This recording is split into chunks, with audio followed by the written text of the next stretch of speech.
Let's talk about a political accomplishment that you have. Education empowerment scholarships that I honestly thought that was something that you would never see rural Republicans actually vote for. But you were able to, an amazing thing, articulate the message. You had to feel kind of like you were working at a daycare, keeping everybody in line, and explaining a very complicated public policy.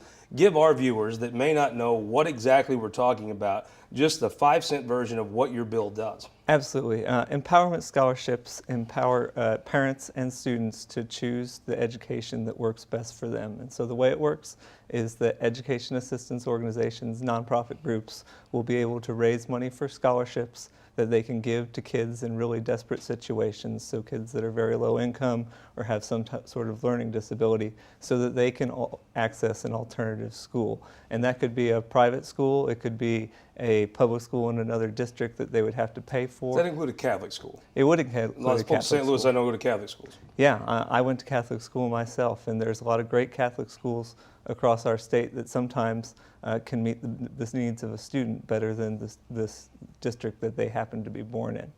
So I see these bills pass sometimes, and you go down to Twin Bridges there in Jeff City, but out in the county, one of the places you're in the county because they have smoking. How do they know? How does somebody there know about these? Let's say you're watching this show. You may know how to access if you're watching this show.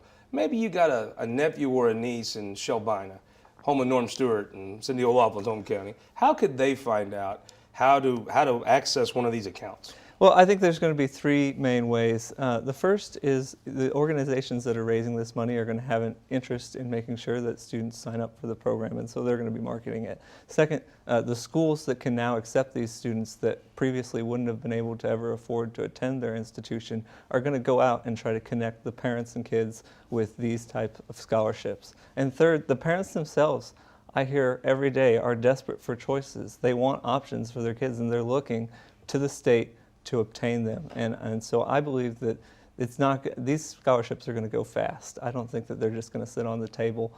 Parents want them, and they're going to use them.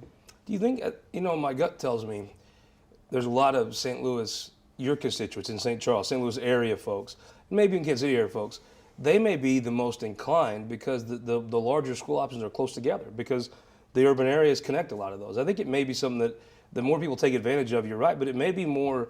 If you want to go to Dexter, it's 30 miles from Sykeston. A little harder to do, but in St. Louis, those options, like Nick Shore, his kid goes to school where he moved to go to school is very close, which makes it workable for their family. Sure, yeah, and the other thing that we tried to do to make this bill best for the whole state is that we made sure that the scholarships would only take effect if the state significantly increased its commitment to school transportation budgets. And so that was a compromise that I made with many of my rural colleagues that felt very strongly that we needed to do more to help their constituents with transportation. And so I'm proud that we were able to come to an agreement that everybody was happy with. As a kid that rode the old yellow dog 45 minutes one way to Neelyville schools, I am grateful that you could make that trip a little easier on kids.